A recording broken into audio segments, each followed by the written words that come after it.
Hi, everyone. Welcome to our 2023 annual meeting.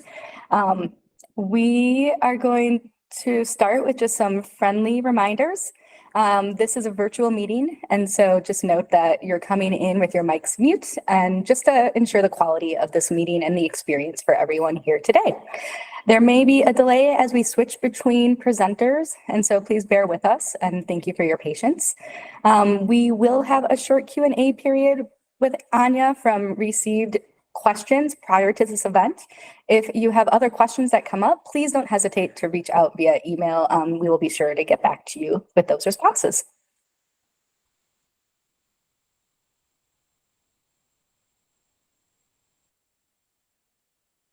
Our agenda for today is hold on one moment. Slides.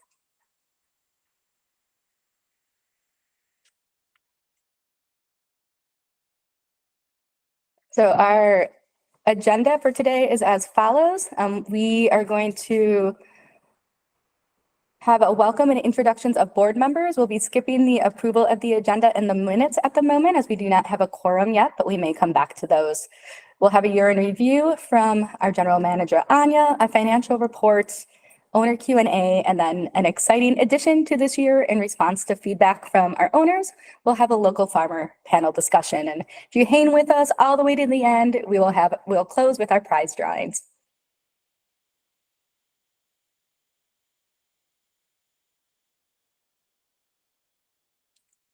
So to formally begin, I'm going to read our Native American land acknowledgement. We begin our meeting by recognizing and acknowledging that we are on the traditional lands of the Peoria, Sauk, Meskwaki, Ho-Chunk, and Sioux nations, and that these traditional territories continue to carry their stories. We have taken on this tradition as a sign of respect for the enduring relationship which exists between the Indigenous people and their traditional territories. We read this land acknowledgement, but we also want to encourage action beyond this land acknowledgement. And if you want to learn more, there is a link to a land acknowledgement guide. We also encourage you to purchase from Native-owned producers. There's a fall Native art market taking place this weekend at the Arts and Literature Library in Madison. There are other Native-owned businesses like Red Clover Tattoo Collective, and there are important Indigenous-led organizations, movements, and campaigns. One of which I've worked closely with is the Great Lakes Intertribal Food Coalition and their Tribal Elder Food Box program. So I encourage you to look at things like the Land Back movement and think about how you can take some action to support Native-led peoples and Indigenous communities.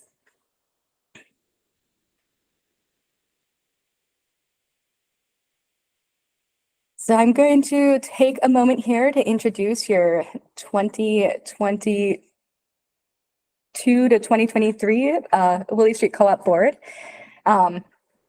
We have our board members who started in fall of 2022. We have Isabel, who is on our board development committee. If Isabel is online, feel free to unmute and say hi. Hi. Hi, Isabel. We have Ike, who joined in 2022 and is currently up for election, and Anthony, who is on our Access Discount Committee, is our Step Up liaison and I think serves on our Board Development Committee, as well as Tatiana, who leads our Board Development Committee as well. Thank you all. In addition, we have Ash Awini, who serves on our Board Development Committee and is our Vice President of the Co-op and who is up for re-election. Hello. It's really great that we're all able to be together here in person. We have Michelle Gigi Goodwin, who is our Policy Committee Chair, who cannot be here with us today, but has been with us since 2019, serving on the board. Myself, the current board president, and serving on the Finance Committee. And then we have our longest serving board member, Brian, who has served 2 full terms with us and has been with us since 2018, really leading our Finance Committee and advising our Investment Committee. And Brian, I see you online and we'll invite you to unmute and say hi. Hi, everybody. Nice to see everyone. Nice to be part of the annual meeting.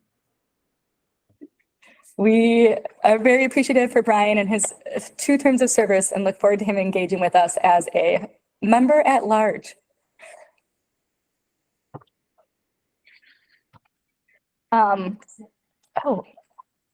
So you have a lot to celebrate both this year and across these 49 years. And I know that is going to culminate with a big 50th celebration next year.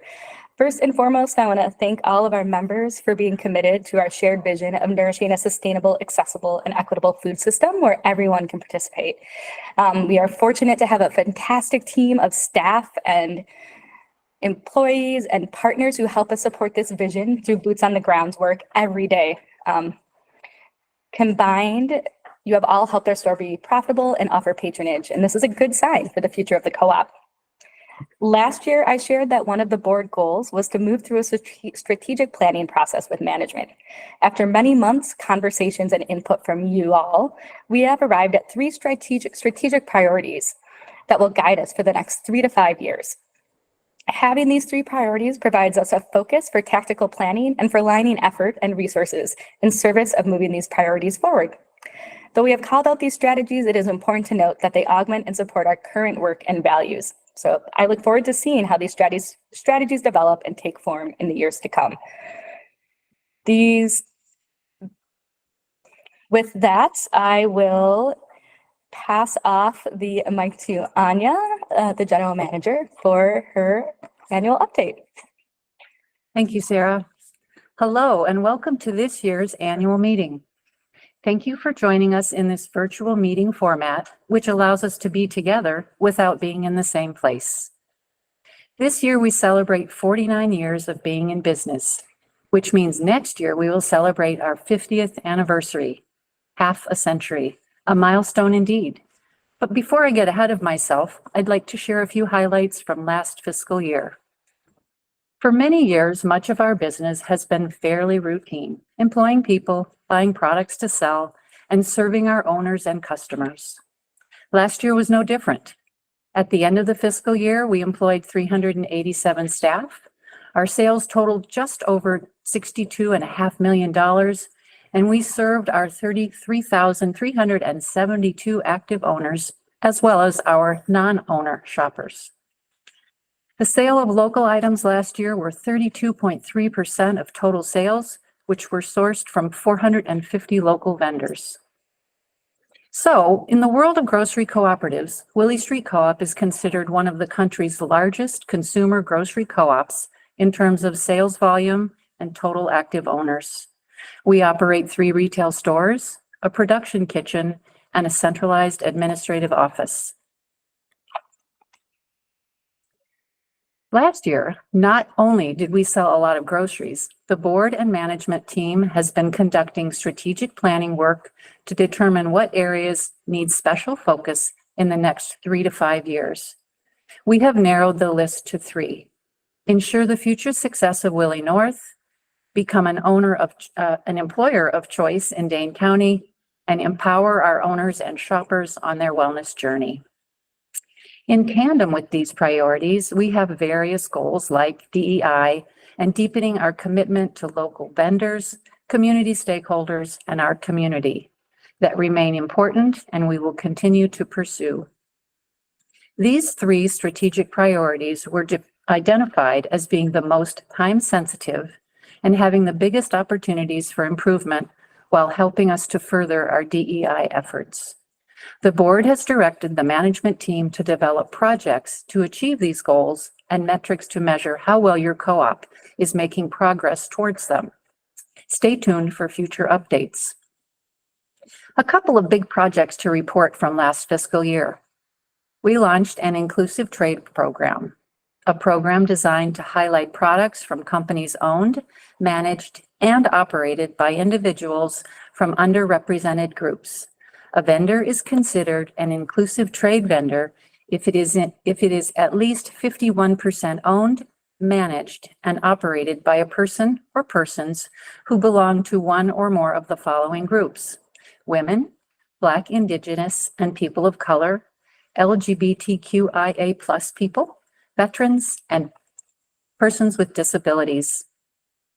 We believe that highlighting these vendors will help customers more easily identify products in line with their values, drive more business to these vendors, and help us make progress toward our diversity, equity, and inclusion goals for the co-op's vendors and customers. We also made the hard decision to enter into the world of self-checkouts, and last fall we installed 4 self-checkouts at Willy West. And just last week, we added 4 self-checkouts to Willy East. We believe this will improve our customer experience by offering an option for those people checking out. We understand that not all customers want to use self-checkouts, but some customers have actually told us they prefer to. 25% of all transactions at West are through self-checkouts. So you now have a choice. You can opt for the self-checkout or a staffed cash lane. At Willy North, the customer bathrooms and staff break room were remodeled earlier in the calendar year.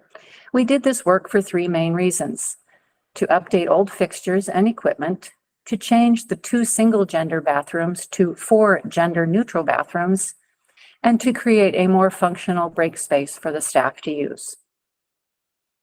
In 2020, we partnered with Step Up Equity Matters to help us change the culture at the co-op to become a more diverse, equitable, and inclusive organization to work and shop. We have in that time deepened our knowledge and understanding of diversity, equity, and inclusion, and elevated its role in our policies and procedures. We are in the process of evaluating the programs and services we offer and revising them to work toward being more inclusive and accessible to everyone, not just some. This summer, we implemented an inclusive environment policy that takes into account much of what we have learned on our DEI journey over the last few years. Our DEI work groups, which were established in 2021, are focused on employees, retail supply chain, and owners and customers to positively influence and change how we do business, which couples nicely with our newly identified strategic objectives. As we look to the future, we will expand and deepen our commitment through continued policy revision and review, strengthening our relationships within the community, and finding more ways to remove barriers for our employees, customers, vendors, so our neighborhoods can thrive. Why do we do this work? To make everyone who works and shops at the co-op feel welcome and respected. And finally, the East Community Room has not been the same since the pandemic. At that time, we discontinued regularly scheduled events and retrofitted the space to provide another break area for staff, as well as storage for equipment and fixtures that were removed from the retail floor to provide necessary social distancing. We were never quite able to return the space to its intended use, although we desperately wanted to. Then, late last winter, an opportunity presented itself to replicate the space we once had at Willy East. We were made aware of a space immediately across the street from Willy East that was ideal for a new community room. In this space, we will be able to offer cooking classes and host co-op meetings and other community events. Art will be displayed on the walls, similar to what we had in the East Community Room, only bigger. We have named this new space Aubergine. Aubergine is the French word for eggplant, and also French, German, and British for the color purple, both iconic to Willy Street Co-op. I, for one, cannot wait for this space to be open so it can be shared with and used by the community. A few operational updates from last year. We are currently in the 2nd year of our 2nd contract with the United Electrical Radio and Machine Workers of America, Local 1186. The 2nd contract was effective March 16, 2022, and runs through March 15, 2024. This contract provided all bargaining unit employees with 3 wage increases over the course of that period of time, resulting in an increase of the entry wage to its current $16.90 per hour. It also included items such as a new slip-resistant shoe program, additional sick leave benefits, introduction of a new paid floating holiday, creation of a shared leave program for those experiencing qualifying emergencies, among other things. We look forward to negotiating our third contract during the first part of 2024. We carried on the tradition of giving back to the community through our Community Reinvestment Fund program. In 2023, we awarded $35,000 to grant recipients, which grew our total giving to $573,000 since the inception of the program in 1992. We collected from shoppers $306,000 for the Community Shares of Wisconsin CHIP program, which provides funding for over 70 local nonprofits who have a focus on racial, environmental, and social justice. Before I introduce Paige Wickline, our next speaker, I want to acknowledge three important groups of people. The co-op is governed by a 9-member board of directors who are elected to represent you. I want to thank the current board members for their time, energy, and expertise overseeing the governance of the co-op. I want to also extend my thanks and gratitude to outgoing board member Brian Anderson for his 6 years of service on the board. We are better because of his many thoughtful contributions and steadfast dedication. Thank you, Brian. We employ over 380 people. This is an amazing group of people who work for and manage the day-to-day operations of the co-op. They show up to work every day to ensure that we are open for business. And thank you so much, all of you. And finally, to our owners of the co-op. Thank you for being part of our co-op, for being here today, and making the journey possible. You are why we are here. And now it is my pleasure to introduce Paige Wickline, Director of Finance. Thank you, Anya. It's amazing to me how much we accomplished this past year. I'm here to provide a financial update to help make this presentation more accessible for those of you who are not familiar with financial statements or terms. I'll start out with a nature analogy. Imagine our co-op is like a tree, a fruit-bearing tree, like an apple tree. Next slide. The income statement measures the fruits of our efforts, much like a fruit-bearing tree.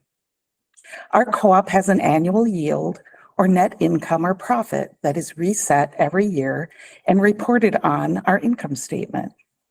The income statement starts at 0 at the beginning of each fiscal year and measures our annual yield in dollars as net income or profit. At the end of each fiscal year, our net income or profit is added to equity on our balance sheet. Next slide. Just like a tree cannot bear fruit without the support of a strong trunk, our co-op's not able to generate profits without a strong balance sheet.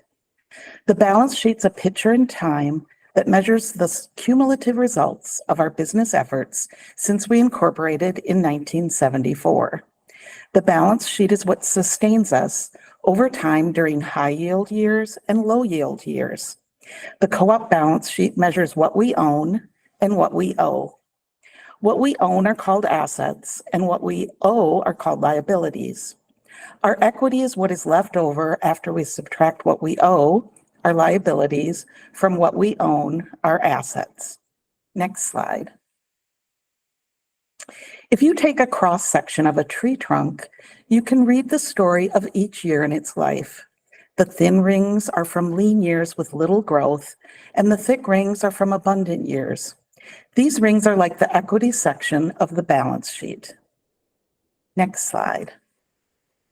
A tree cannot survive for long without water, nor can a business survive without cash. The cash flow statement shows where the water went in our co-op. Next slide. The cash flow statement connects the income statement to the balance sheet.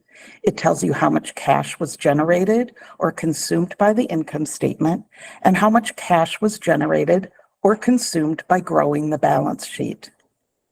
These concepts of the tree analogy were created by Jeannie Whitehouse, CPA, and they are part of the financial literacy study course provided by National Cooperative Grocers.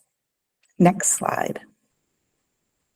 How well did our apple tree do in fiscal year 2023? Our sales in fiscal year 2023 were $62.5 million, which was an increase of 3.25% over the previous year. After deducting our total expenses of just over $62 million, we had an annual yield or profit of $482,000. Next slide. Our sales grew, but our yield or profit was less than the prior year. This was due to our expenses growing faster than our sales revenue. Thus, it cost us more to run our co-op in fiscal year 23 compared to fiscal year 22. Inflation drove most of our expenses up, with our total expenses increasing by $1.4 million. $1.1 million of that increase was due to rising personnel costs that included wages and benefits for staff. The increase was due to raises or higher wage rates for staff and a small increase in staffing levels or hours worked. Next slide. What do the rings on our tree look like from fiscal year 2023? One could say it is a medium or average size ring, but a smaller ring than the previous year. Next slide. Were we able to provide adequate water to our fruit tree? How much cash did we generate and where did it go? We had strong cash flows with $1.5 million of cash generated from operations and cash outflows for investments in equipment and improvements of $610,000 and cash outflows for financing of $1 million. The financing outflows included repayment of debt and the FY22 patronage that was paid out to owners. Next slide. The repayment of debt that was part of our financing cash outflows included the repayment of co-op bonds to our owners. We paid off the 5-year bonds issued in 2018 to fund the expansion of Willy West. The total paid out for principal and interest was $274,748. We still have $295,000 in 7-year bonds outstanding for Willy West that will mature in January of 2025. We also paid off the remaining bonds issued when we opened Willy North in 2016. The total paid out in principal and interest for the 7-year bonds was $685,658. Next slide. We share our yield or profits with staff each quarter per our profit share policy. Our profit share policy allows profit sharing when our net income for the quarter is greater than 1% of sales. The only quarter that met these requirements in fiscal year 23 was quarter 2. In quarter 2, we paid out $42,893 in profit share. This calculated to a payout of 31 cents for each hour worked in the quarter. Full-time staff working 40 hours per week received a check of $162. Next slide. When co-ops have a profit at the end of the fiscal year, they may distribute the owner's share of the profit back to the owners in the form of a patronage refund. These profits are distributed in direct proportion to a co-op owner's patronage purchases and is made up of retained patronage equity and a store credit. Next slide. I'm happy to share that for the second year in a row, we'll be distributing patronage to you, our owners. We'll be distributing $452,000 of our profits, with $203,400 distributed as a store credit that owners will be able to use at the register, and the remaining $248,600 will be held by Willy Street as retained patronage equity. We'll be sharing out the details regarding the individual amounts of store credit and the timing of when they'll be available at our retail locations in the near future.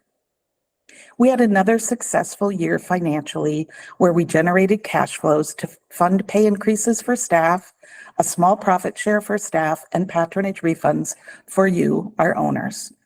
I wish to thank everyone, including staff, owners, and our board of directors, for making this another successful year and adding another ring to our tree trunk. Next, I'd like to introduce you to one of our board members. Tatiana Dennis, who will introduce you to the board candidates. Thank you, Paige. Hello, everyone. My name is Tatiana Dennis. I have been on the board. It's my third year coming up. I'm very excited to be here. I will be introducing our board candidates, but before I do so, I'd like to introduce Carol, who's been with the board going on a third year now, and we ran together. I want to introduce Carol. Hi, Carol. Hi, I'm just wanted to say hello. I'm here and the co-op is a fabulous organization. I'm proud to be part of the board. Thank you, Carol. Next, I will be introducing our candidates, starting with the candidate we kind of already know pretty well. You two, Ike. Yes. Hello, everybody. First and foremost, I just want to thank everyone for joining us today. It's really exciting to have all of the owners here together with us today. And what I'd like to say generally is that I'm really grateful for the opportunity to have been serving on the board as an interim member and really hopeful to continue to serve on the board. I've been passionate from a young age about our food systems. I started working on a family farm at a very young age, continued from there to other family farms, worked on organic farms, conventional farming as well. In addition to that, I've got a long educational and professional experience that has, given me a lot of skill sets that are great to bring to the board and bring to the co-op as well. And really looking forward to continuing those opportunities, melding my passions, and serve the board and its owners. So thank you very much. Thank you so much. Ike's been with us as an interim member for a while. And next we have the wonderful Nancy be sharing her candidate statement. Hi, I'm Nancy Branham, and I'm really excited about this opportunity to serve on the board of the co-op. And by default, as the only applicant, I will be in that position. I've been an owner for over 4 decades, and I have an owner number that's in the 8,000. So you can tell I was an early joiner. Recently, after retiring from healthcare, where I was a nurse practitioner and a healthcare administrator, I've been looking for a way to give back to the community. And I've considered a few options. And one day I was walking out of the co-op and it just struck me. This is it. I love the co-op. And I feel like I can I have assets that I can apply. My first job on the board will be to learn processes and learn and understand the policies that govern the co-op. And I'm really great. I just want to say also that I'm really grateful for the depth of experience that exists on the board. And I'm looking forward to learning from them and looking forward to contributing. Thank you. Thank you so much, Nancy. I'm so excited to have you and her dedication and commitment to the community. It's exactly the type of people we need on the Willy Street Co-op Board of Directors. Next person I will introduce, we know very well, beloved Ashwini. Good evening, everyone. My name is Ashwini Rao, and I'm here to excited to be running for a second term on the co-op board. The past 3 years have been challenging, engaging, and informative. We've completed, as you've heard before, a strategic planning exercise. We've embarked on rolling out some DEI initiatives, and we have more projects in the pipeline. If elected, I'm looking forward to assisting the board and co-op management in bringing some of these ideas to fruition. I've served as the chair of the Board Development Committee for 2 years. I have served on the Community Reinvestment Fund, and for the past year, I've been vice president of the board. I've brought an open and inquisitive mindset to all these roles and will continue to do so in the future. Over the past 20 years that I've been in Madison, I've worked with co-ops, entrepreneurs, food enterprises, both small and large, in an effort to help them succeed. If elected for another term, I believe that my experiences can help with aligning ourselves under a vision where the co-op remains innovative, relevant, and inclusive. Thank you very much for your time. Thank you, Ashwini. And last but not least, we have Isabel, who's also been serving as an interim member of the board. Hi, everyone. I want to say thank you for giving me the opportunity to speak to you in this meeting. I'm running for re-election because I am really passionate about the co-op and the positive impact that it has in our community. For those of you who don't know me, I live on the east side and I live with my 3 kids. Serving in the community and connecting with people is really important to me. I've been an owner for 10 years and a board member for just 1 year. And I'm really excited to get to continue contributing to all the meaningful projects that the board's been working on. And I look forward to serving you for 3 more years. So much. Isabel's brought a great energy and a voice to the board that we're really lucky to have. That is all our candidates this election season. And we'll be passing it back to our general manager, Anya. Thank you, Tatiana. Paige and I are going to participate in the Q&A session. I'm going to read one of the 2 questions we received prior to the meeting, and Paige is going to do the second one.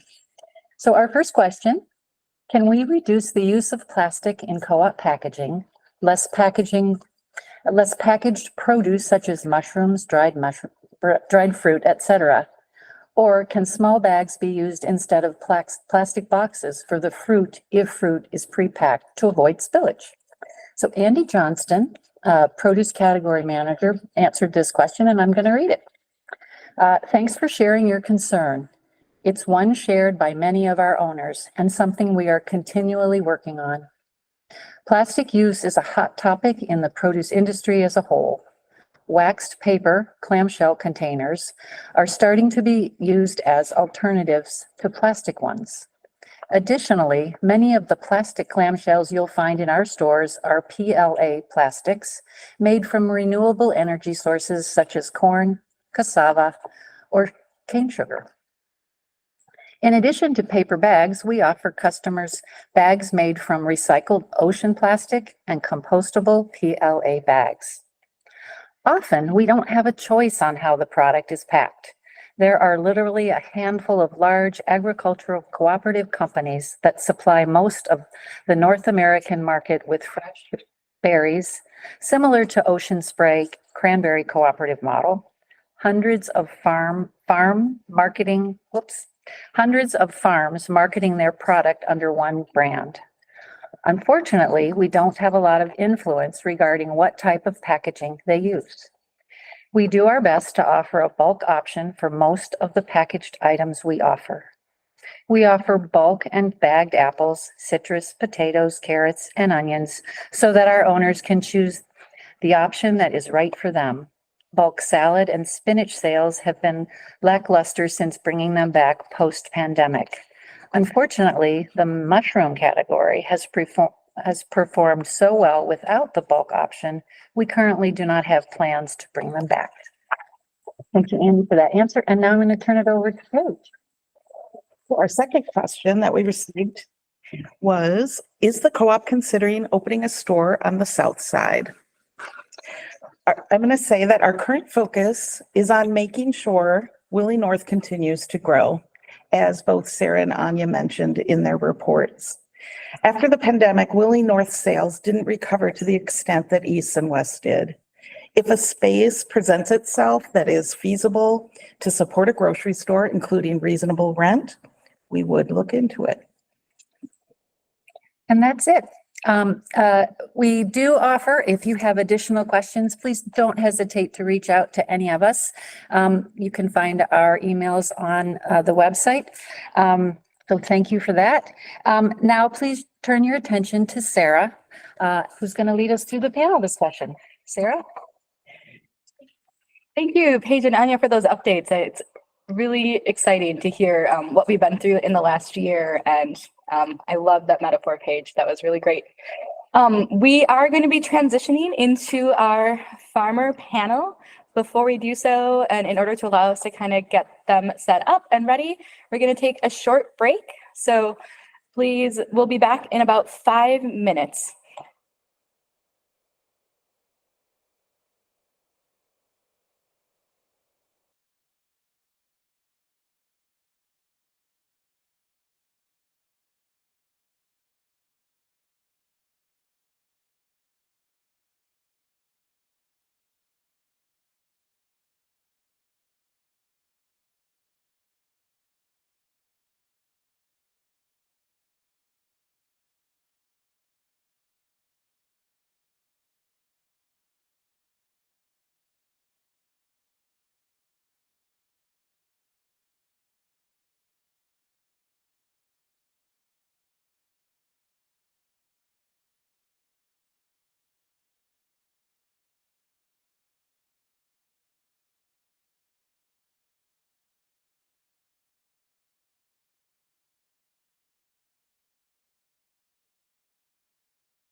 All right, we are back from our break and excited to have some guests with us today for our farmer panel.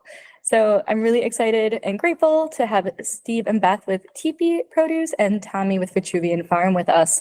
To kick off our panel, we're just going to start with a general question of why or how did you get into farming? And let's start with Steve and Beth. All right, you started first, so you start answering Okay, first. sure.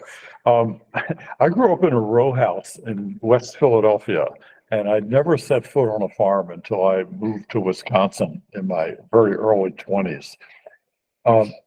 That farming came about because in 1970, I got involved with starting up the Outpost Natural Food Co-op store in Milwaukee. I was part of a group that got it going. I was a produce buyer. I would manage the store, and I met people. I met farmers, and I met people who were really into food. And by the mid 70s, I was living in the Driftless area and living very, very cheaply, but needing something productive to do. And we figured that we were out in the farming area. Let's try farming. We'd heard there was a cool farmers market starting up in Madison, and we could take whatever we could produce there without any warning. And it just grew from there. Around 1980, we started selling to Willy Street Co-op during those weekly trips to the farmers market. In the late 80s, I moved much closer to Madison, and we've continued to focus on Willy Street Co-op as a major customer of ours as the farm grew. So I joined TP Produce. This is my 25th growing season. And I am a plant pathologist. I got a master's degree from UW, and we did research for a while and then joined the farm operation when our daughter was born. And my part of the business is running our CSA, Community Supported Agriculture Program, and 25 years. Awesome. Well, I'll go last because I think I started a farm last. Okay, we're going chronologically for sure. Once again, my name's Tommy. I'm one of the owners of Vitruvian Farms. This is our 13th year of farming. My business partner, Sean, and I started our junior year of college at UW-Madison. Like these two, we didn't necessarily grow up knowing we were going to be farmers, planning to be farmers. I didn't grow up in a family farm. I didn't go to school for agriculture, neither did Sean. I went to school for business. Sean went to school for philosophy and psychology. And we started a farm because we felt like we wanted to do something that could make a difference in our community and our world in a larger sense. And we started with farming. Sean specifically was really passionate about food miles and the distance our food was traveling from where it was grown to where it was sold, and the desire to relocalize the food system and help relocalize the food system.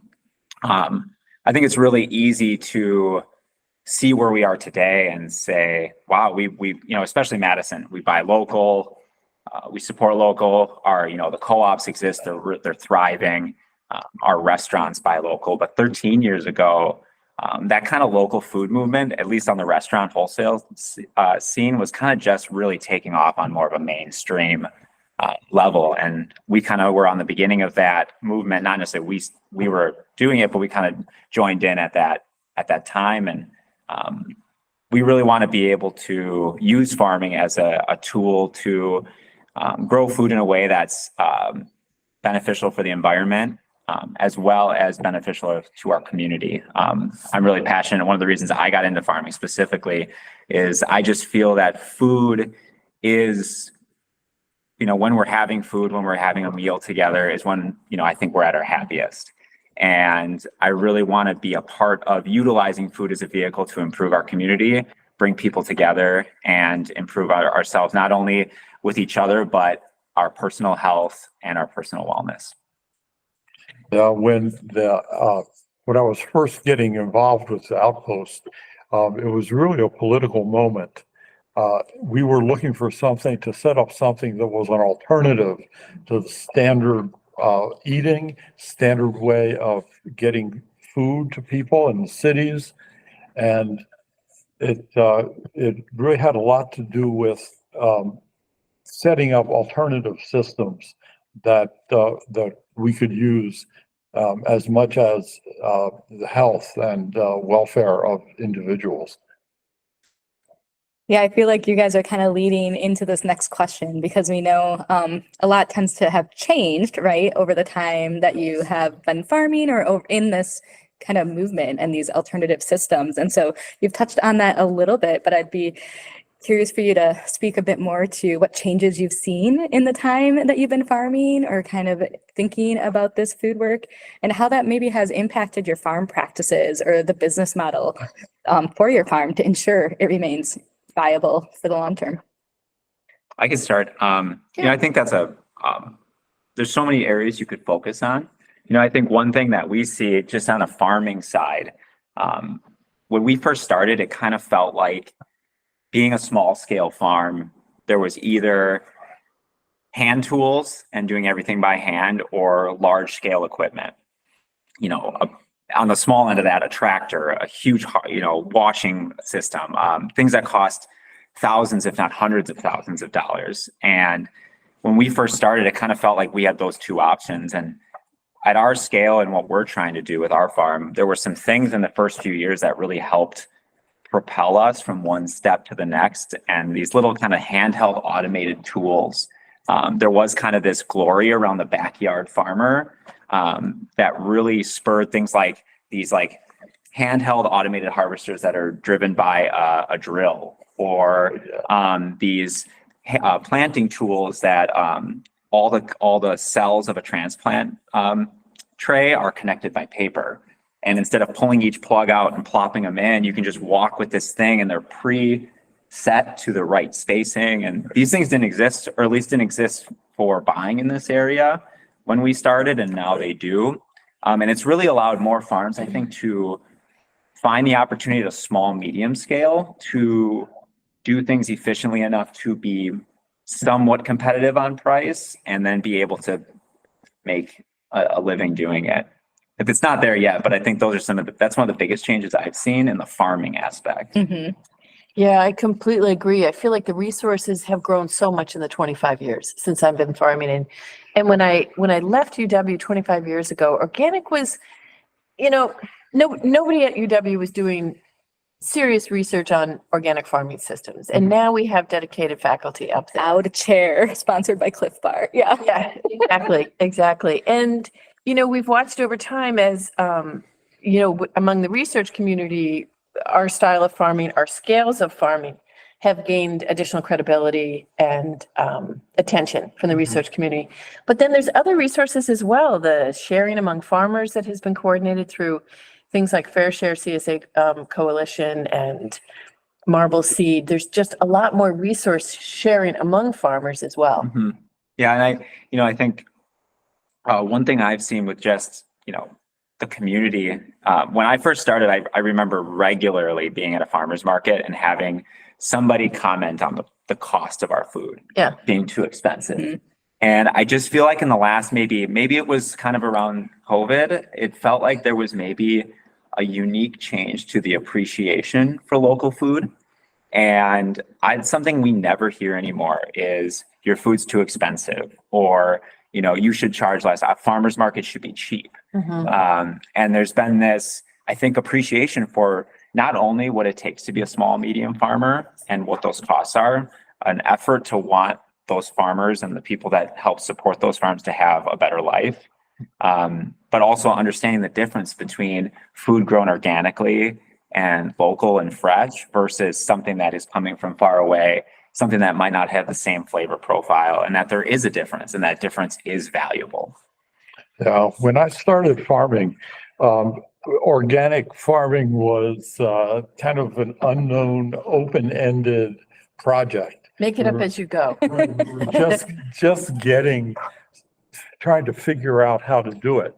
Now, of course, I hadn't had any farming background, but even people who did were just, figuring it out 1 year at a time.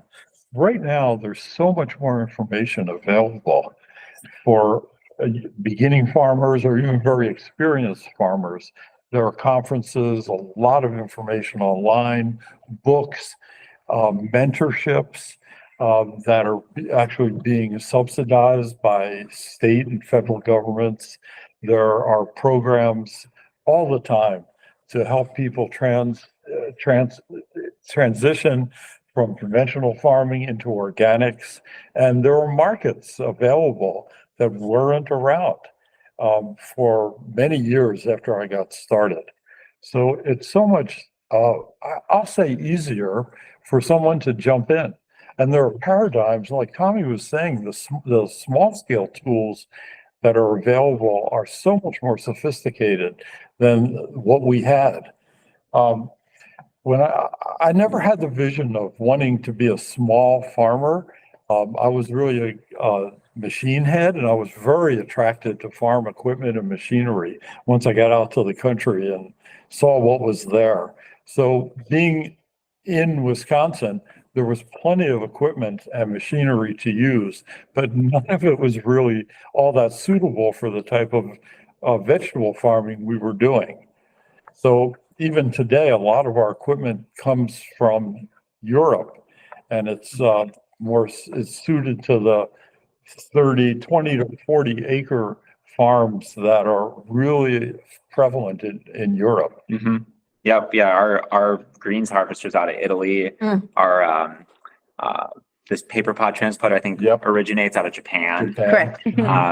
And so, yeah, that's one beautiful thing, is being able to utilize those resources to bring that kind of farming efficiency and style to this area as well. Right. There's enough demand now to bring those equipments over and actually have dealers set up in North America to handle parts and repairs and to spread the expertise around.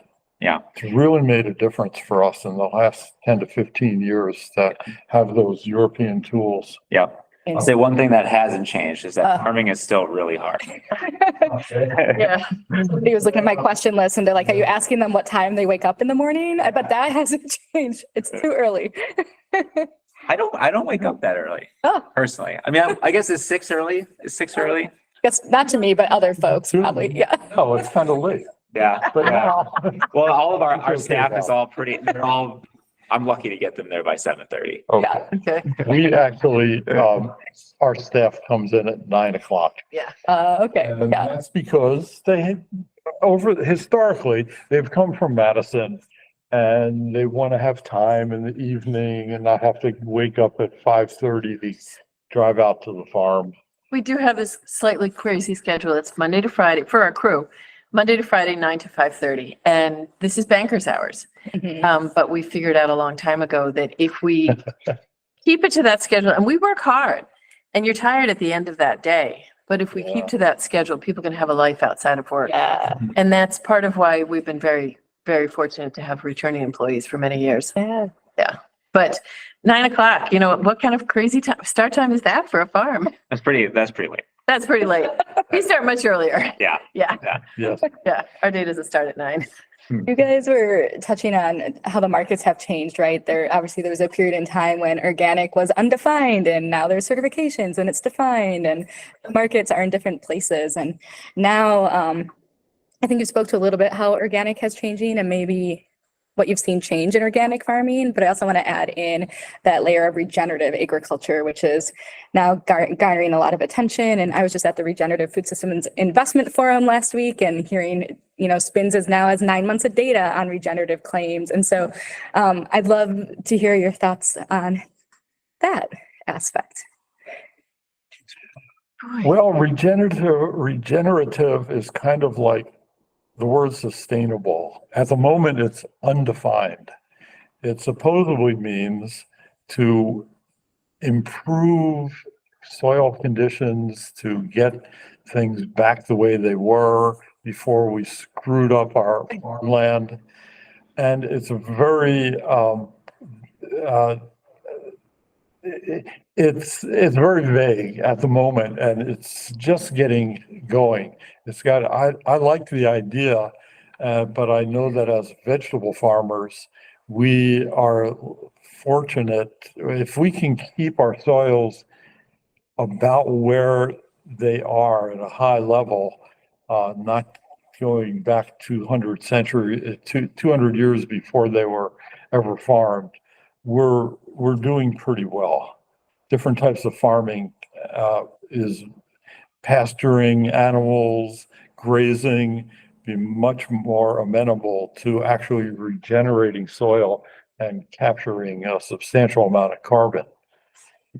It's in some ways annual vegetable farming is somewhat at odds with regenerative agriculture because you're dealing with bare soil for a lot of the season. And, annual production, you plant in the beginning of the year, you harvest throughout the season, everything's done at the end of the year, you replant at the beginning of the year. You have to work really hard with compost additive, green manuring to just hold that soil level. Regenerative definitely leans more to like a perennial based agriculture system, more trees, which, with what we're farming, obviously that's at odds. I think with our farm, we recognize that there is a challenge with annual based production. And we're trying to find a balance with that. We are trying to plant more trees at our farm, intercrop planting with hedgerows of trees with annual production mixed in. But it's challenging. I think, what he said is, you can do a lot to sustain where you're at, but it's tough as an annual production to build soil over time. That requires things that are sequestering carbon, which annuals are generally not. Right. I spent today mixing up cover crop seed and planting, and those cover crops are really important to maintaining at least soil, to building back the damage from the damage that we did this year, which we kind of do every year with cultivation and tillage. But as Tommy said, this is a cycle where we kind of beat up our fields and then we help them to get back to where they were. We do have a lot of extra areas. And another point about the cover crops is it's time, we're planting now so that soil is covered over the course of the winter. And really, that's a good time to protect your soil. It's one step that I think a lot of conventional growers don't do, but there is growing interest in cover crops among even conventional farmers. And that's a really hopeful thing. We have a farm that's 75 acres and we had about 30 in crops this year. So there's a lot of perimeter. There's a lot of extra areas. And we've been working over the last 5-10 years to sort of build up the ecology of those extra areas. So I'm very into prairie. I mean, my main hobby is prairie, which is kind of crazy as a farmer because it's plants and, outside it's a lot of overlap with farming. But we've been planting a lot of prairie patches with the intention of supporting pollinators and beneficial insects, knowing that, insects are declining and need that kind of support. And we envision making our farm sort of a way station for those populations. That's an area where we feel like, I agree with you, Tommy, that annual vegetables, there's a lot of open ground every year. And so we have to do what we can with those areas that for us are in perennial crops, and we're trying to diversify those. Yep. Yeah, for example, our farm, we have a 46-acre property. We only farm 7 acres. And we're working hard to do kind of where they're heading is opening some more space so that we can let more fields rest. Be in green manure production. But we try to create a full ecosystem around our space. We're surrounded by woods, a very good natural habitat, planting beneficial things for our pollinators. And, to Steve's point, sustainable, regenerative, there's not like a point at which you say this is sustainable or not necessarily. The goal is to kind of keep working towards, where can we find practices that are manageable to take that next step? And not to say like, well, annual production is not sustainable, so don't do it. It's like, well, here's the things we're doing to move it closer and closer to something we say is regenerative or more regenerative, and try to do the best we can, knowing that growing food in that medium is hard to say you're building over time. you try to sustain, you try to Yeah. hold, you try to maintain. That's, And that's what's really important when you're doing annual production. Yeah, and you guys listed some of those practices, which are helping impact, probably helping respond to climate change or build better soil, sequester carbon, increase biodiversity, right? Like this is being a farmer, right? What can we do every day to, like you said, make things better than they were, to return things to the soil? What other practices come to mind that you have put into place to help further those efforts, or are you hoping might be next on the list, or, if you had, I don't know what amount of money you would love to implement? well, we bring in organic materials from off the farm when we can. We've been fortunate enough for most of our years to be able to get leaves from our little city of Evansville. It's only 3 miles away. And it's a way of taking that organic material and putting it into our soils and making produce out of it. Yeah. Well, one really cool thing, our farm in the last 3-4 years has really expanded our mushroom growing production, which is a product we offer at the co-ops. Yep. And what's cool about that is we take two byproducts, which is organically approved sawdust and organically approved soybean hulls. And those are mixed into a pellet. We create a mushroom block, grow mushrooms on that. And once that block is harvested, that is then composted and then added to our fields. And what's nice about that is we're not taking from somewhere and then just adding it back in and kind of trying to, in our minds, we're taking something that was kind of a byproduct with no intended use, growing food with it, and then being able to take that and add it to our soil. And it does feel like an additive approach. Also, the unknown of throwing a lot of mycelium into the field. So we'll see what happens there over time. That sounds like a great system. Yeah, Yeah. it's been really cool. It's actually reduced our compost needs in half already. Very nice. With being able to just take all of that and then Yeah. put it into the fields. Where do you get those soybean hulls? Where do they come from? That is a great question. Sean does the ordering for that. So I can't think of the name of the place, but what's cool now is just like what we're saying about tools with farming, there's been an increase in mushroom production. Actually, the US is a very low consumer of mushrooms compared to the rest of the world per capita. And that's changing very rapidly. And with that is coming new equipment, new products. So when we first started, there was, you buy soybean hulls and you bought sawdust and you mix it together. Well, now a company makes them in pellets that we can put in there. So we're not getting like a ton of dust, and much better work environment, easier to weigh and manage and get consistent. So that's been really cool to see. It's an expanding, exciting time to be growing mushrooms, be eating mushrooms, because there's so many more people growing them, new varieties being grown regularly by farmers. So it's cool. Yeah. Right.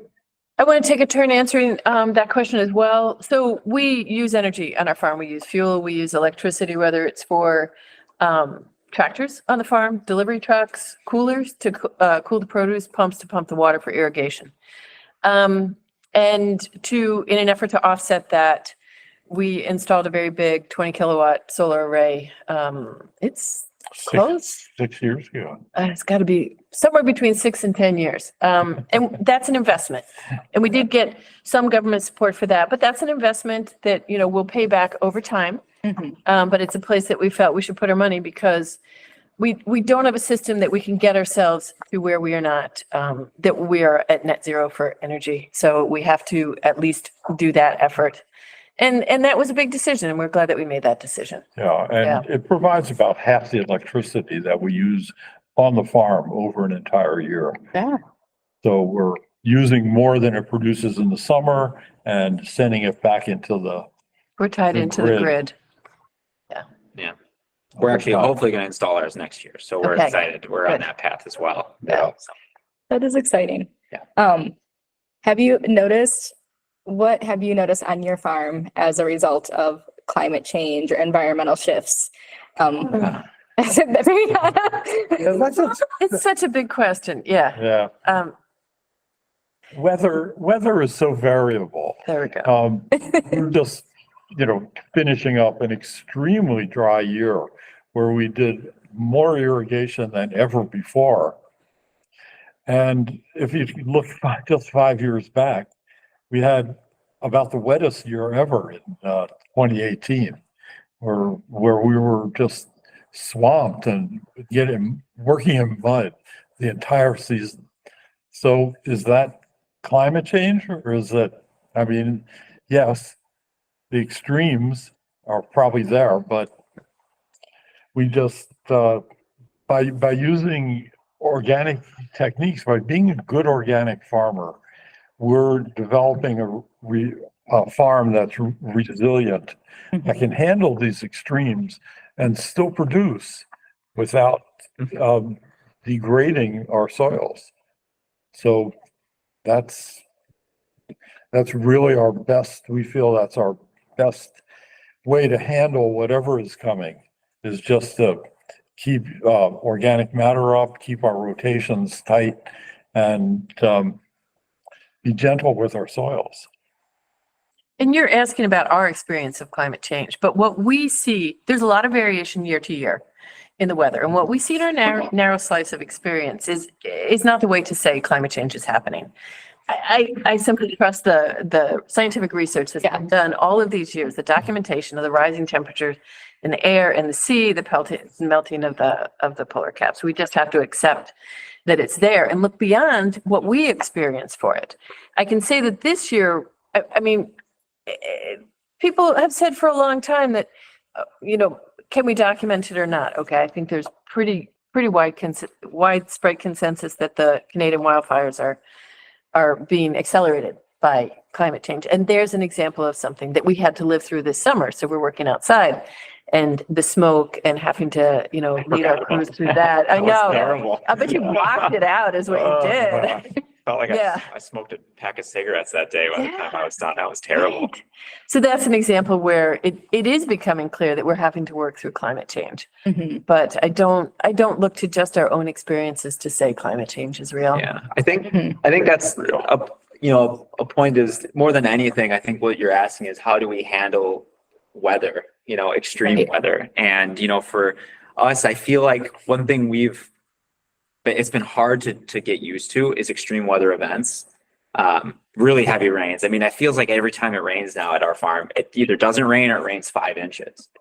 And and that just feels like the norm. And once again, we've been in this for 13 years. So has that happened before or not? I just don't know well enough, but I know that is really hard to take.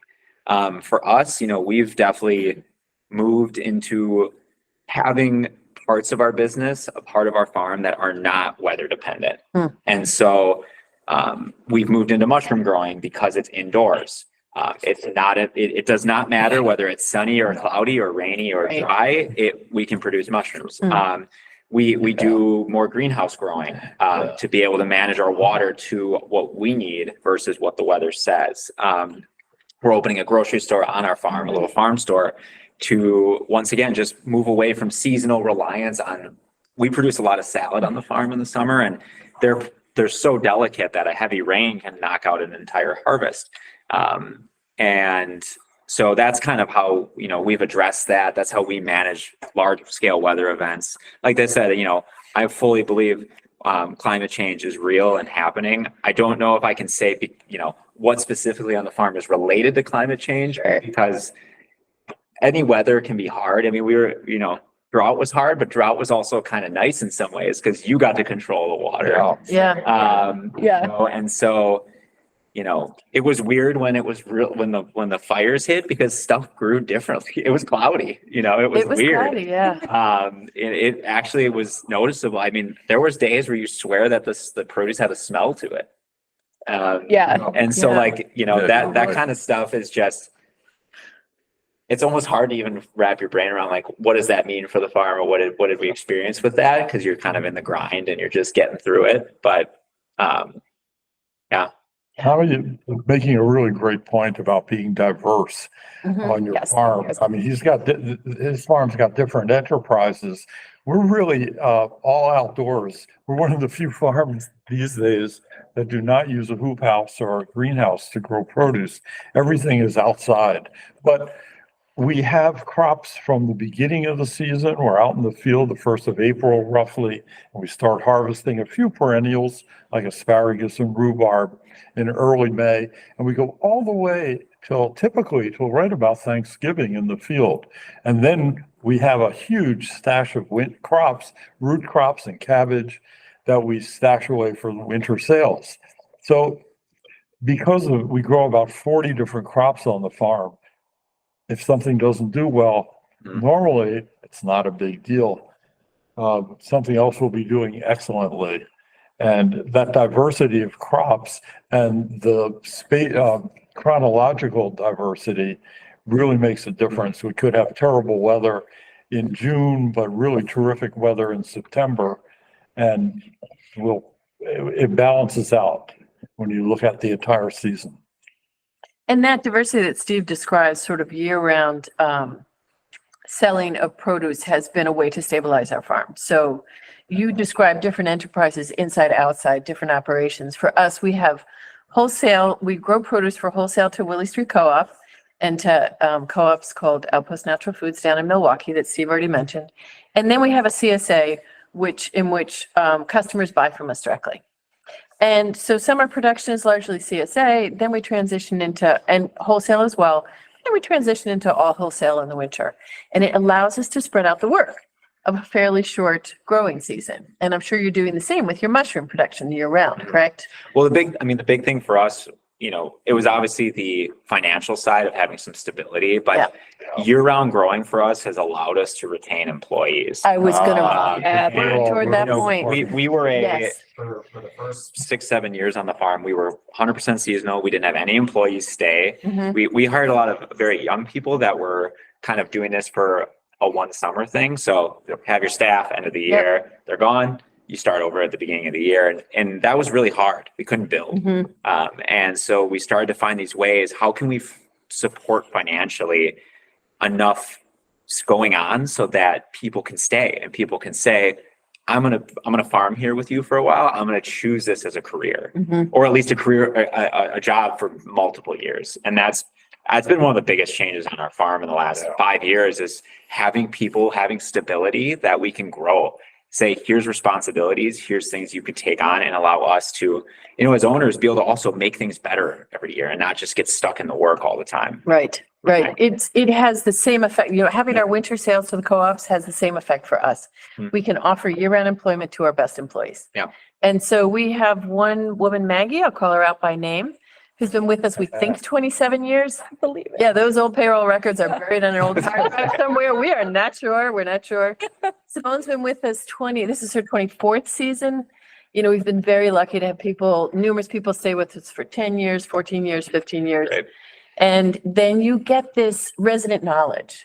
And people have their responsibilities that they return to year after year. And if you have a short crop and it's only there for a month, you don't have to retrain everyone. There's this body of knowledge. And the winter work and year-round employment is why people stay. Yeah, I'm glad you guys touched on that, because I think that there's diversification in those labor are such big pieces. And I think hearing you guys have that conversation is super valuable.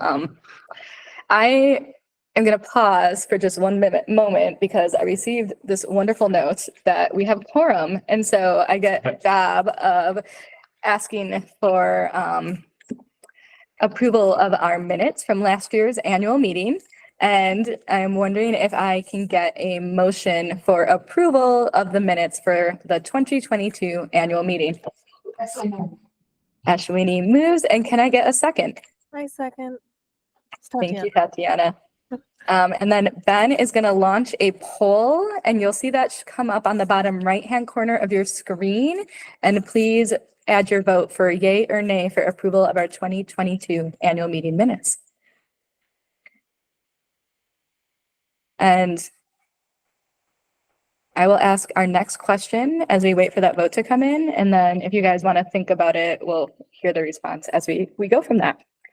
I think I was going to transition to asking you a little bit about your kind of production planning process. Sometimes I think the co-op folks get requests for, can you grow broccolini or bring in this item. And so I'd love for you guys to speak a little bit to what factors you consider when determining what crops to grow. And it could be that after 25 years, you have your mix and it's no longer as much of a consideration. But if you guys could sit on that for a moment, and then I'm going to check in with Ben on how our vote is. We're going to keep going for a little bit. Okay, so I'm going to toss it over to you guys to speak to that question. So we are pretty stable in our crop mix at this point, and having as long a history as we do. But that said, we make changes every single year. And for the CSA, when we say we have 40 crops, that's driven by the need to have diverse boxes for our CSA customers. So they've committed to us for 25 weeks of the year, just about half the year. And our job is to pack nice boxes. So we have to have diversity of herbs and different things. And we respond to them. So, for example, a big effort over the last couple of years was every year on the annual poll, they said they want more sweet corn. And so we put in some effort to figure out a different sort of seeding system and transplant system to have a longer season, steadier supply.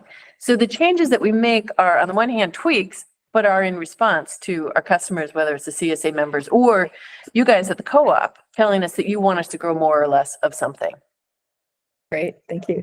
Yeah, I think, what's just specifically on the co-op, I think what's so unique and cool about how the co-op treats vendors is, that annual meeting, we have an annual meeting with the buyers, and we get to sit down, what went well, how was your growing season, and then talk about what are things that maybe on the grower side we want to grow more of, or is there a demand for it in the co-ops, or what are they looking for that maybe we could grow more of. Like, for example, this year we have been dabbling, we grow a salad mix that has a bunch of different components. And one of the components is a mixed kale. And we're like, well, we could just package that up by itself. Would the co-ops want to buy it? And the buyer said, yeah, we'll try it. And now it's a staple product that we offer here during the season, which is really cool. It's just not that common. We're a little different than you in that actually the primary business of ours is wholesale. We have about 70 restaurant clients that we deliver direct to, primarily in Madison, but some in Milwaukee. And we meet with them every winter, and they'll give us variety options. They will tell us what crops maybe they're not getting locally that they want. We try to match that into our system. But in general, we are pretty hesitant to take on crop demand requests from chefs because it can be very fleeting, whether they end up needing it, how much they need, whether they're still at that restaurant by the time we have it. So for us, we have a CSA as well, so we grow a diverse amount of crops. But we try to do the approach of get good at a certain amount of crops and then add one or two, get better at those, add another one, and try to have a strong base, and then over time build, and not try to go too crazy on variety and then just have too much going on. Each plant, even each variety, can have their own unique needs. And so you need to be able to give them that attention. So we had a period of several years where we did deal with a lot of restaurants, and it was very unstable. Chefs are in and out, restaurants are in and out of business, and we were pretty glad to move into CSA. Yeah, that was part of the transition to CSA. Us away from that. Yeah. This winter meeting that we have with the co-op here in this building often is essential for what we're going to grow. There's always a forecast. Our lists of what we provide the co-op is fairly stable, as Beth has said, because you've been doing it for so long. But there are often little tweaks. There may be a new variety or something that you guys want to try. Some vegetable that's usually green, there might be a red variant, and you often like to try out. Anyway, it has a lot to do with how things are going in your business. Are you going to buy more? Is business increasing? How's the North Store doing? Things like that. It gives us a chance to really talk about some of the details with the managers at the store. During the summertime, we just take orders and we fill them. We don't get into too much detail beyond that. I love that, just how relational it has to be, right? To assist with that, planning in the fall, to buy the seeds, to be able to focus on, like you said, the growing and then the sale, because at that point, it's planted, right? It's here's what's going to happen. And so I appreciate you guys speaking to that a bit and just sharing what that has been like. You mentioned that, Tommy, I think you mentioned that one thing that has changed in farming is that nobody comes up to you anymore and is shocked, has like price sticker shock, and partially maybe because of the supply chain issues that came out of the pandemic, partially because of familiarity. I just wanted to circle back to that a little bit and just ask if there's anything you want to speak to about kind of how all the work you do on your farm to be a good steward of the environment impacts the price and quality of your products, and how you've seen consumers respond to how you've had to price your products or kind of what's in the market. Well, I think once again, being organic alone is a cost. There's a cost in every single input is more expensive. The seed is more expensive. The soil additive choices are more expensive. Additional documentation, the cost of certification. Yeah. And, I could talk all day on my feelings on having to pay to be certified. I still think that proves to you that the verdict is not out, that organic is the right way to go, because if it was, you would be encouraged to, and it's a heavy cost. It's a heavy burden to be organic. And not only do you have to do all the work, pay the extra to get all the inputs, but then you have to pay to have someone certify you. And I think it's great that we have it, and I would rather do that than not have it. But it is interesting when you think about if it was a collective agreement that organic is a good thing, you wouldn't have to then pay to then be it, because you're already taking on that burden of being organic. Yeah, that's a good way of putting it. You're right. We can get a $750 a year supplement from the federal government towards our certification, which does help. It's a percentage of what it costs us. But I think that definition is really important. Certified organic rather than just no spray, or we're organic, but what does that really mean? It's very hard, even though you might have a relationship with a farmer at a market. You don't know what's on their farm, but if you're certified and you're willing to pay the extra cost of that, it gives. It's absolutely necessary to sell in the wholesale market, to sell to a store, because you guys and all our wholesale customers have to pass that certification on. Our certifiers are vouching that we're doing the right job, and then that goes through the entire chain with that produce. So it is an important expense. One cost that is much higher in organic farming is typically labor. It just takes more time.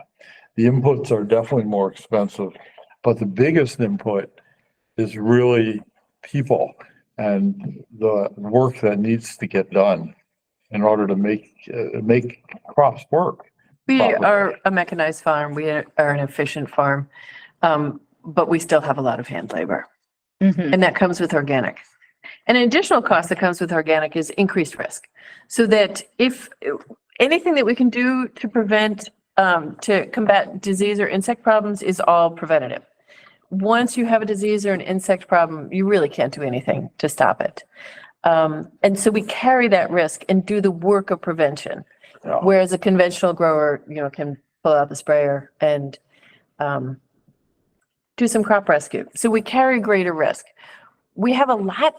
I mean, we are biological farmers. I think we know more than the conventional farmers in terms of biology and how the ecology of our farm works. I just think we do, because of that effort to try and anticipate problems and prevent them in advance. So it's another cost that is part of organic farming. Yeah. Thank you for speaking to that. I think sometimes we know that there is an added cost, but hearing how that impacts and all those components that come into it. And I think one final point too, it's kind of that change. I think that people started to maybe be more appreciative of the price that local food is partially because places like the co-op and then that expanded outward started to buy more local. And so you couldn't go to the grocery store and find something for a quarter of the price or a half the price. And that's starting to be less and less common. And I do believe that overall, at least what I've seen, I feel like vegetable quality is improving as a whole, and your consumer spaces. And I think because of that, I see Harmony Valley at Metcalf's now, for example. It's that where beets used to be $2.50 a bunch, now they're $5.56. And it's like, well, now the farmers market is back to like competitive. And I think that has also been part of it, is there's not just this crazy difference where you may have seen that a few years ago. Yeah, that is that we're becoming better farmers. 20 years ago, 30 years ago, we were just, glad to get a crop of just about anything. But now we're reliable. The quality is higher of what we produce. We really know what we're doing. And when I say we, I mean many, many dozens of farmers. Even young farmers can get up to a pretty high level fairly quickly these days. So what people are paying for is better than it used to be. Yeah, absolutely. Did I approve the minutes yet? I did get a note that we did get an approval of the minutes. So thank you everyone for voting on that. Woo! And we will have, I think we have about 10 to 15 minutes left. And so I am going to, it's kind of piggybacks on, I think, what we were just speaking to, kind of those consumer values and behavior and how they've kind of shifted with you and the farm and your products. How have you seen those consumer values change over time, and how has your farm adapted to that? And if we haven't quite covered it all yet. I mean, at least for me, I think that there is an increasing level of appreciation for quality and flavor. Recognition of that quality. Yeah. Like Yeah. being able to say like, wow, that carrot tastes better.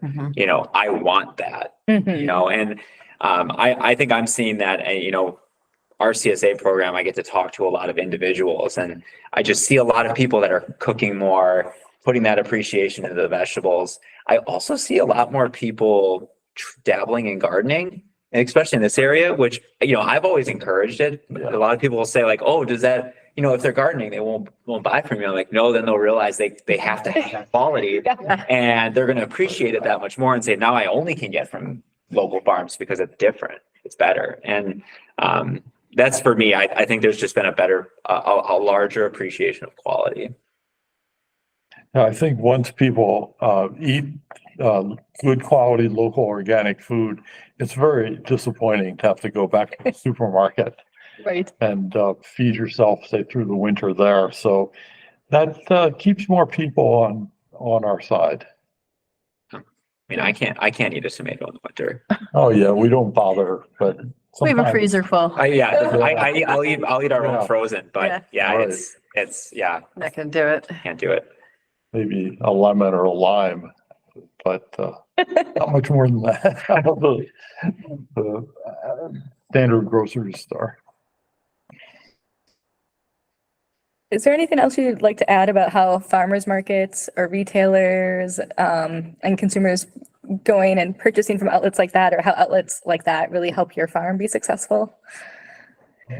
Without you folks coming to the co-op and buying our food, we wouldn't have a farm. I mean, we in particular have kind of grown up together with Willy Street. We've been selling to you for more than 40 years. We've been selling through you to all of you out there, and we appreciate you. And apparently, because you keep buying what we take to the co-op, you appreciate what we have also. So it's very mutual. We need you, and at the moment you apparently need us, and eventually you're going to need other farms, because we're not going to stay at this forever. There are plenty of young farms who will take over what we've been doing when the time comes. Like me. Yes, Yeah. like Well, I'm gonna. Exactly. Yeah. I think, that you hit one really important point you said is just, in the end, a farm can only succeed if people buy our stuff and want it. And the co-ops are such an amazing medium for not only our farms, but all the local producers and makers to have a very accessible opportunity. It's very hard to get into grocery stores. And we've tried a bunch of different ones outside of the co-ops, and not that it was easy. We had to work to get to that level, to that quality, to that consistency. But once we're in, it's just been it's been such an important part of our growth, is knowing the co-ops are there for us to say, we want to support you. We want to offer your stuff, grow with us. And, having that support has fueled us to do better, do more, grow the food in a higher quality, think more about how we can be better about the environment, because having that consistent, reliable source of sale is imperative to being, especially in an industry where the a week to week, you can't just produce a bunch and put it in. I mean, you can in some ways, I guess, you can put it away, but not for long. It's not like we just have this inventory that we just slowly sell. It doesn't go bad. It requires consistency. It requires effort by the buyer to say, I'm going to come here. I'm going to support you. Let's grow these farms. Let's prove to them that you can be successful here. And it's for us, it's been really great.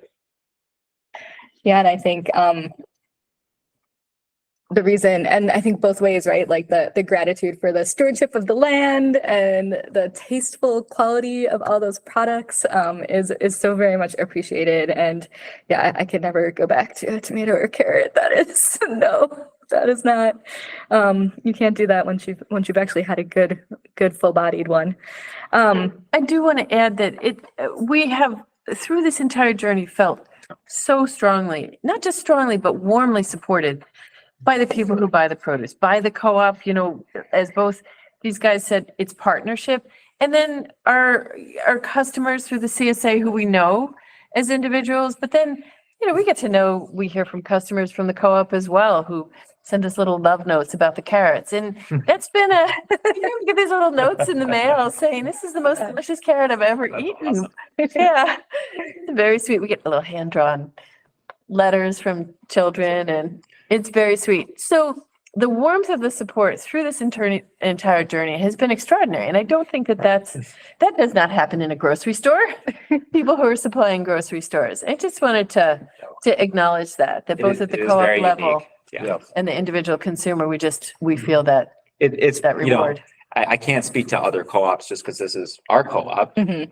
But this feels like such a community-based experience shopping at the co-op. And everyone that's working there feels like they live down the street almost, where it's like that's where they shop too.